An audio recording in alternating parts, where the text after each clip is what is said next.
আসসালামু আলাইকুম ওয়া ৰাহমাতুল্লাহি ওয়া বাৰাকাতুহু। মোৰ প্ৰিয় দিনী ভাই বন্ধুসকল, আজি আমি আলোচনা কৰিম সূৰাতুল কাউসাৰৰ দ্বাৰা কেনেকৈ বশীকৰণ কৰিব পাৰি।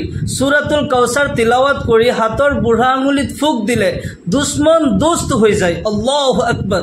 আপোনাৰ দুশ্মন যিমানেই শক্তিশালী নহওক কিয়, আপোনাৰ জানৰ দুশ্মন যদিও হয়, এই আমল আপুনি সঠিক মতে কৰিব পাৰিলে আল্লাহ ৰব্বুল আলামিন আপোনাৰ দুশ্মনৰ অন্তৰত আল্লাহ তাআলা আপোনাৰ কাৰণে মহব্বত সৃষ্টি কৰি দিব। তাৰ অন্তৰত আপোনাৰ প্ৰতি যিমান হিংসা বিদ্বেষ আছে আল্লাহ তাআলাই আঁতৰাই দি মহব্বত সৃষ্টি কৰি দিব। আপুনি যাকেই ইচ্ছা কৰে এই সূৰাৰ দ্বাৰা আপুনি আপোনাৰ বাধ্য কৰিব পাৰিব।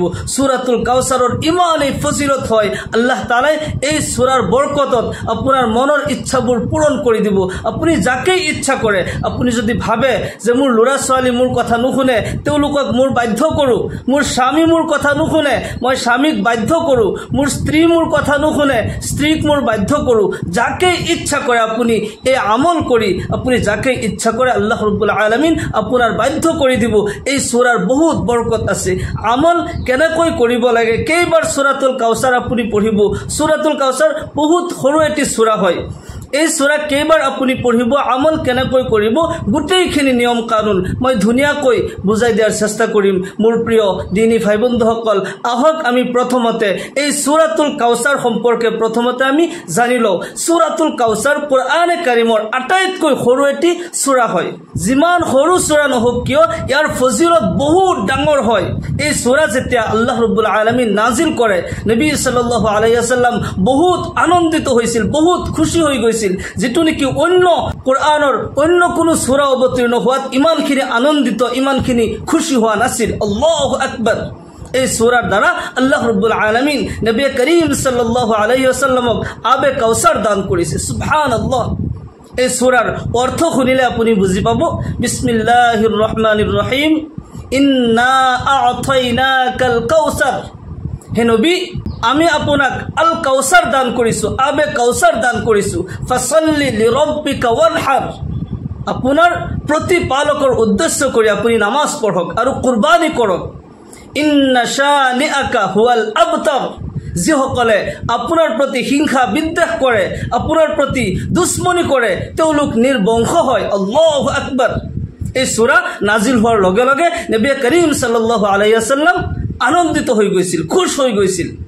যি আবে কাউসাৰ আল্লাহ তাআলাই এই সূৰাৰ জৰিয়তে দান কৰিছে, কালি কিয়ামতৰ দিনাখন যেতিয়া সূৰ্য মূৰৰ ওপৰত আহি যাব, জমিন যেতিয়া তামা হৈ যাব, হিসাব নিকাচ আৰম্ভ হোৱাৰ আগতে হাজাৰ হাজাৰ বছৰ যেতিয়া অতিক্ৰম হৈ যাব, সেই কঠিন ভয়াবহ সময়ত মানুহে এক গ্লাছ পানী খাবলৈ হলেও 100 বছৰৰ নেকিৰ দ্বাৰা এক গ্লাছ পানী কিনি খাব লগা হ'ব। সেই কঠিন মুহূৰ্তত যিসকল নেক বান্দা হয়, নবীৰ আশিক হয়, আল্লাহৰ দিৱানা হয়, তেওঁলোকক আল্লাহৰ ৰাসূল সাল্লাল্লাহু আলাইহি ওয়াসাল্লামে নিজ হাতে আবে কাউসাৰ পান কৰাব, কাউসাৰৰ পানী পান কৰাব। সুবহানাল্লাহ। আৰু এই আবে কাউসাৰৰ পানী কোটি কোটি উম্মতে পান কৰিব। অন্যান্য পূৰ্বৰ নবীসকলেও আমাৰ নবীৰ ওচৰত আহি আবে কাউসাৰৰ পানী পান কৰি যাব। আৰু সেই আবে কাউসাৰৰ মালিক আল্লাহৰ ৰাসূল জনাবে মুহাম্মদুৰ ৰাসূলুল্লাহ সাল্লাল্লাহু আলাইহি ওয়াসাল্লাম হয়। যিসকলে নেকি এই আবে কাউসাৰৰ এক গ্লাছ পানী পান কৰিব পাৰিব, তেওঁলোকৰ হিসাব নিকাচ শেষ হোৱাৰ আগলৈকে কেতিয়াও তেওঁলোকৰ আৰু পিয়াহ নালাগে। আল্লাহু আকবাৰ। আবে কাউসাৰৰ পানীৰ ইমান মূল্য হয়। এই সূৰাতুল কাউসাৰৰ জৰিয়তে আল্লাহ ৰব্বুল আলামিন তেখেতৰ হাবিব জনাবে মুহাম্মদুৰ ৰাসূলুল্লাহ সাল্লাল্লাহু আলাইহি ওয়াসাল্লামক আবে কাউসাৰ দান কৰিছে। সেই কাৰণে নবী কৰিম সাল্লাল্লাহু আলাইহি ওয়াসাল্লাম আনন্দিত হৈ গৈছে, খুশ হৈ গৈছে। আৰু এই সূৰাত নবী কৰিম সাল্লাল্লাহু আলাইহি ওয়াসাল্লামক কোৱা হৈছে যে আপোনাক যেতিয়া আল্লাহ তাআলাই নিয়ামত দান কৰিছে, আপুনি আল্লাহৰ শুকৰিয়া আদায় কৰক, আপুনি নামাজ পঢ়ক আৰু কুৰবানী কৰক। নিশ্চয় যিসকল আপোনাৰ প্ৰতি দুশ্মনী কৰে, হিংসা বিদ্বেষ কৰে, তেওঁলোক বত্তৰ হয়, তেওঁলোক নিৰ্বংশ হয়। এই সূৰাৰ যদি সঠিক মতে আপুনি আমল কৰিব পাৰে, আপোনাৰ দুশ্মন দুষ্ট হৈ যাব। আল্লাহ তাআলাই দুশ্মনৰ অন্তৰত মহব্বতৰ সৃষ্টি কৰি দিব। যাকে ইচ্ছা কৰে আপোনাৰ বাধ্য কৰিব পাৰিব। এই আমল আপুনি কেনেকৈ কৰিব, সূৰাতুল কাউসাৰ আপুনি কেইবাৰ আপুনি পঢ়িব লাগিব। আহক এতিয়া আমি ধুনীয়াকৈ এই নিয়মখিনি জানি লওঁ। মোৰ প্ৰিয় দিনী ভাই বন্ধুসকল, এই আমল কৰাৰ পূৰ্বে আপুনি অৱশ্যই পাক পবিত্ৰ হ'ব লাগিব। যদি শৰীৰ পবিত্ৰ আছে, অজু যদি নাই, আপুনি ধুনীয়াকৈ সুন্নতি নিয়মত অজু কৰি ল'ব। অজু কৰি লৈ জাই নামাজ পাৰি দিন কিংবাতো ৰাতি যেতিয়া ইচ্ছা আমল আপুনি কৰিব পাৰে।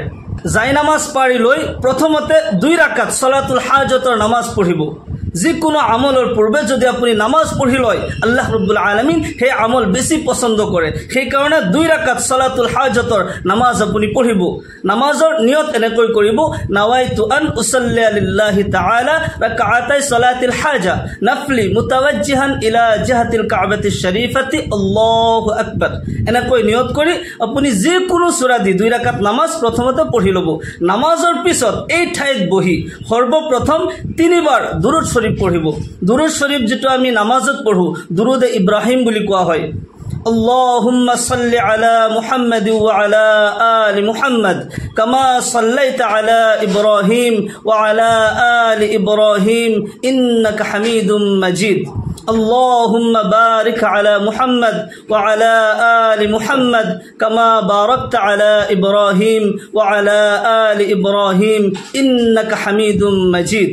এনেকৈ 3 বাৰ দুৰুদ শৰীফ পঢ়িব। যদি এই দুৰুদ শৰীফ নাজানে তেন্তে সৰু এটি দুৰুদ শৰীফ সাল্লাল্লাহু আলাইহি ওয়াসাল্লাম সাল্লাল্লাহু আলাইহি ওয়াসাল্লাম সাল্লাল্লাহু আলাইহি ওয়াসাল্লাম 3 বাৰ পঢ়ি ল'ব। ইয়াৰ পিছত সূৰাতুল ফাতিহা 3 বাৰ পঢ়িব লাগিব। বিসমিল্লাহির রহমানির রহিম আলহামদুলিল্লাহি রাব্বিল আলামিন আর রহমানির রহিম মালিকি ইয়াউমিদ্দিন ইয়াকা না'বুদু ওয়া ইয়াকা নাস্তাঈন ইহদিনাস সিরাতাল মুস্তাকিম সিরাতাল লাযিনা আন'আমতা আলাইহিম গায়রিল মাগদুবি আলাইহিম ওয়ালাদ-দাল্লিন আমিন। সূরাতুল ফাতিহা 3 বাৰ পঢ়াৰ পিছত পুনৰাই দুৰুদ শৰীফ, যিকোনো দুৰুদ শৰীফ পুনৰাই 3 বাৰ দুৰুদ শৰীফ পঢ়িব। ইয়াৰ পিছত আপুনি যাক নিজৰ বাধ্য কৰিব বিচাৰিছে তাৰ নাম অনুসৰণ কৰিব। নিয়মটো ভালকৈ মনত ৰাখিব। হাত এনেকৈ ধৰিব, বুঢ়া আঙুলি আৰু সৰু আঙুলিৰ গাঁঠি, প্ৰত্যেক আঙুলিত 4টাকৈ গাঁঠি আপুনি হিচাপ কৰিলে 5টা আঙুলিত 20টা গাঁঠি হয়। আৰু এনেকৈ 20টা গাঁঠিত এবাৰ এবাৰকৈ পঢ়ি আহিব লাগিব আৰু লাষ্টত আহি সৰু আঙুলিৰ গাঁঠিত শেষ হৈ যাব। তেতিয়া আপোনাৰ 21 বাৰ পঢ়া হ'ব। প্ৰত্যেক বাৰতে বিসমিল্লাহ কৈ আপুনি আৰম্ভ কৰিব। এনেকৈ আপুনি গাঁঠিত ধৰিলে বিসমিল্লাহিৰ ৰহমানিৰ ৰহিম ইন্না আ'তাইনাকাল কাউসাৰ ফাছল্লি লিৰাব্বিকা ওয়ানহাৰ ইন্না শানিআকা হুৱাল আবতাৰ।